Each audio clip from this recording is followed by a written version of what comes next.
Hi guys, నా పేరు Imran and you're watching Insta Data Labs YouTube channel. Guys, ఈ వీడియోలో మనం mistake you should avoid using calendar auto function and DAX అండి. So already నేను long back calendar versus calendar auto function గురించి differences చూపించానండి. సో ఒకసారి ఎవరైతే కొత్తగా నా ఛానల్ చూస్తున్నారో ఆ వీడియో ఒకసారి చూడండి. ఆ వీడియో యొక్క లింక్ నేను డిస్క్రిప్షన్లో అనేది ప్లేస్ చేస్తాను. సో ఇక్కడ నేనేం చెప్తున్నా అంటే, అసలు క్యాలెండర్ ఆటో ఫంక్షన్ యూజ్ చేసేటప్పుడు ఒక్కొక్కసారి క్యాలెండర్ ఆటో ఫంక్షన్ మనం యూజ్ చేయాల్సి వస్తుంది. ఎందుకంటే ఇన్ క్యాలెండర్ ఫంక్షన్ మాన్యువల్‌గా మనం డేట్స్ ఎంటర్ చేసే బదులు so we can go with calendar auto function easily. So ఇప్పుడు మీరు ఇక్కడ చూసినట్టయితే ఈ ఓటీటీ సబ్స్క్రిప్షన్ డేటా నేను డేటా సెట్‌లో ఆల్రెడీ మనకి ఆహ్, డే డేట్స్ అయితే ఉన్నాయి. సో ఎగ్జాంపుల్ మనం ఇట్లా మాన్యువల్‌గా చెక్ చేసుకొని లీస్ట్ డేట్ ఎంత ఉంది, మాక్సిమం డేట్ ఎంత ఉంది అలా కాకుండా మనం we can use calendar auto function fine. So మనం క్యాలెండర్ ఆటో ఫంక్షన్ యూజ్ చేద్దాం. So let me create one table. So మనకు తెలుసు కదా calendar and calendar auto function it returns a table అనమాట. Okay. So come to here, click on new table. Okay. New table name is just dim date అని ఇస్తున్నాను. Okay. Dim date is equal to calendar auto. Okay. Yeah. So నేను calendar auto ఇస్తున్నానండి. Okay. Calendar auto కదా. Yeah, clear.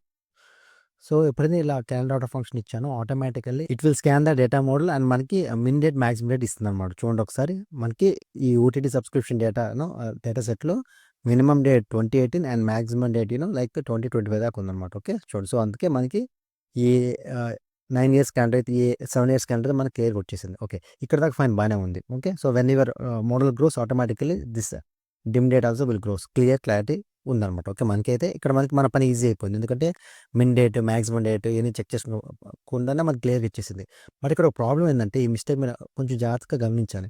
So calendar function use చేసినప్పుడు so ఏమైందంటే, దీని ఒక source చూద్దామంటే. Okay, data source settings click చేస్తే దీని ఒక సోర్స్ కనిపిస్తుంది. Okay, copy path to clipboard, దీన్ని ఓపెన్ చేద్దాం. ఓకే, చూడండి దీని ఒక సోర్స్ ఇదండి. ఓకేనా, ఈ CSV OTT subscription data. Okay, ఇక్కడ నేను ఏం చేస్తానంటే, సో ఓటీటీ సబ్స్క్రిప్షన్ డేట్ కనిపిస్తుంది కదా. ఇక్కడ నేనేం చేస్తాను, సింపుల్గా 2020 ఉంది కదా, థర్డ్ది నేను 1920 చేస్తాను. సో చూడండి, సో ఎంత ప్రాబ్లం ఉంది చూడండి ఒకసారి. 1920. ఓకే.